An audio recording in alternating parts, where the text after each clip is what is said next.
What's going on, everyone? It's your boy Juno Ryan coming at you with a new video. Today we're talking about fishing line and why I stopped spooling most of my reels completely full of monofilament.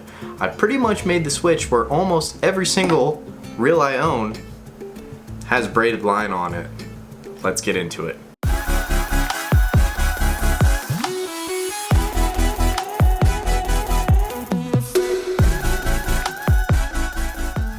Now don't freak out. What do you mean? I've been using monoline my whole life. I still use mono for some situations. Mono still absolutely has a use in fishing. And I'm not saying that if you like to use monofilament line, you're wrong for doing it. Damn right. I'm just gonna explain to you guys why I've made the switch to have some sort of braided line on for pretty much every fishing application that I've moved to. And I'm gonna go ahead and break this up into 5 separate points. Point number 1, you get more line capacity with braided fishing lines. Whether you're fishing a really small spinning reel or whether you're fishing a gigantic offshore trolling reel, you're gonna be able to fish a thinner line than you would if you're fishing monofilament or fluorocarbon line. You'll be told initially when you start diving into this, you should look for a similar diameter size braid to the mono you typically would use. That is not entirely accurate.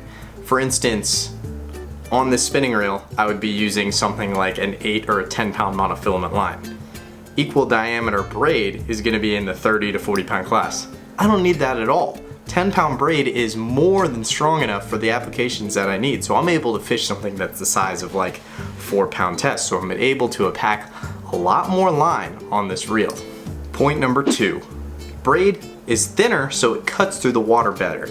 So especially if you're in situations where your bait is way out away from you, you're able to be in better contact with whatever method you're using. Take live bait for instance. When we're live bait kingfishing, we noticed fishing 60, 80 pound mono, you get this giant bow in your line and you're not really connected. You can't really feel what your bait's doing, and your little sardine or greenie or whatever you're using is really struggling to drag this thick line through the water, especially when he's getting to like 50, 60 yards out away from you.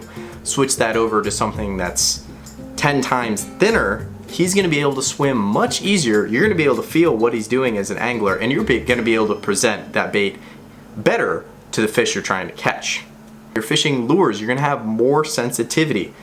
Inshore snook fishing, it's really important that you're able to feel exactly what your lure is doing, whether it's a flare hawk bouncing off the bottom and you feel it slowly skimming the tops of rocks, or it's a swim bait and you feel it just slowly swaying in the current and you can slow it down just to the point where the paddle tail is just moving. It's imperative that you have that sensitivity, that feel. So braid allows you to do that, whereas mono, that thicker line, the giant bow that you get, you're not gonna have that sensitivity. You're not gonna feel connected to what you're doing. You may not be able to present the lure in the way that you want to. With dead bait, let's say you're offshore snapper fishing, your line is way away from you, 150, 200, 300 feet, and all that giant bow in your line, you wanna minimize that. So the thinner the line, the less the water catches it from the current from the ocean, the less it is getting drug and the more of a straight angle you have to your bait. Therefore, you're gonna be able to feel your bites a lot easier. If there's a little snapper or something like a mutton where they will peck at your bait, peck at your bait, peck at your bait, you'll feel enough that you can actually wait for that mutton to pick it up and take it fully. Whereas with heavy mono, you may not be able to feel that bite properly and set the hook at the right time. Bonus point, we've already talked about how braid is thinner than mono and how you're able to fish thinner braid than mono on your reels and maintain that same strength. You also, with that thinness, get more casting distance because there's less friction coming off your reel, less friction of your line going through your guides. So you get longer casting and more strength out of that line. Number 3, mono gets what we call memory. We've all seen that nasty, twisted mess that mono gets over time, especially if you've left it on a spool for an extended period of time or you've wrapped it up in some crazy conglomeration. It gets memory, and when it gets that memory, it doesn't have this exact same fishability. It's actually pretty nasty, and you really can't present your bait and your lures in the presentation that you want to present it. Braid, it may get twisted, but all you really have to do if braid gets twisted is to just take your line, let it out behind the boat, especially, or don't have any lures or anything attached, just let your line out behind the boat and it'll untwist itself just from the current of the boat dragging it out.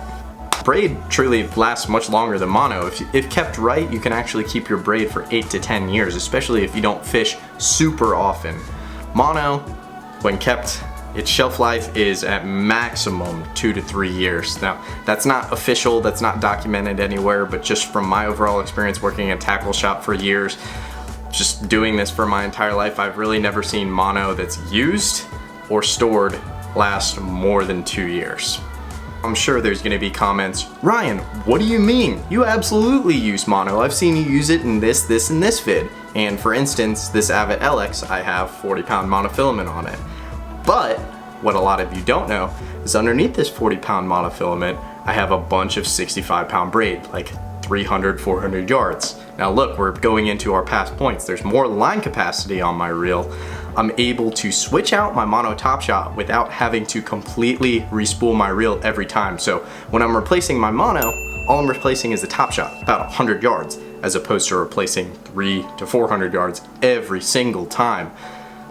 And I'm really only replacing the line that I've used. When you replace your mono, especially on your offshore reels, a lot of the time you're replacing that top 100 yards, but all that bottom line you never even used. And it's kind of a waste, honestly. Braid allows you to keep that extra bit of line. You're able to actually have a very nice splice that goes through your guides nicely. It's very strong. It's not as weak as a mono-to-mono splice would be. And it gives you that extra line capacity and that extra strength. Having that braid backing also allows me to fish a little bit heavier of monofilament than I typically would. This Avid LX, I typically would fish around 30-pound mono on it. Having the braid backing, I can fish 40 or 50 very comfortably and still have that line capacity for other applications. The last point number 5, is, most of you know this, braid is straight up stronger than mono. 20-pound braid is stronger than 20-pound mono, if you didn't know.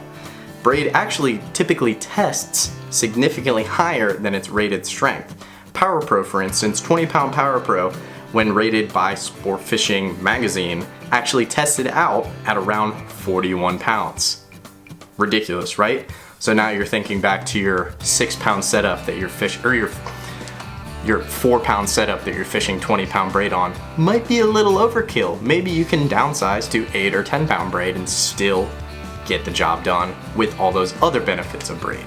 Don't get me wrong, guys, I still love mono for a bunch of different applications. When it comes to abrasion resistance, mono is king. Braid, when it touches any type of structure, it breaks. Mono gives you that ability to rub up against some structure while you're fighting some fish and maybe still land that fish. When it comes to the ability to stretch, mono is king. There's many situations in fishing where you want your line to have a little bit of give, a little bit of stretch. Braid, not so much. Braid is not good at stretching at all. Lastly, when it comes to cost, braid can cost you 5, 6, 7, 10 times the amount that it would cost you to spool the exact same reel with monofilament line. Alright everyone, I've just gone over 5 reasons why I've started to use braided fishing line over monofilament on almost all of my fishing reels. Number 1, you get more line capacity. Number 2, braid cuts through the water better. Number 3, mono over time gets twisted, gets memory, rots out. Number 4, braid works great as backing on reels where you may want to use mono. And number 5, braid is straight up just stronger. So y'all, let me know if you like this type of video. I know I didn't go super heavy with the edit today, didn't go crazy. I was just really trying to push information to you all. And I think that is really a big part of where I want to take this channel in the future, just pushing good quality information to you guys in a palatable format and making it a little bit fun. So leave a comment below what you thought of this style of video. I know it's not super crazy. If you like it, leave it a thumbs up, please. I really think that's going to help the channel grow. And if you guys want to see anything specific in the next couple episodes of Tackle Techniques, leave it down in the comment section below. I absolutely read all of them, except for that one video that went crazy and you guys were really mad that I said not to use the fisherman's knot, but I digress. I appreciate you all so much for watching, and I'll catch you guys in that next video.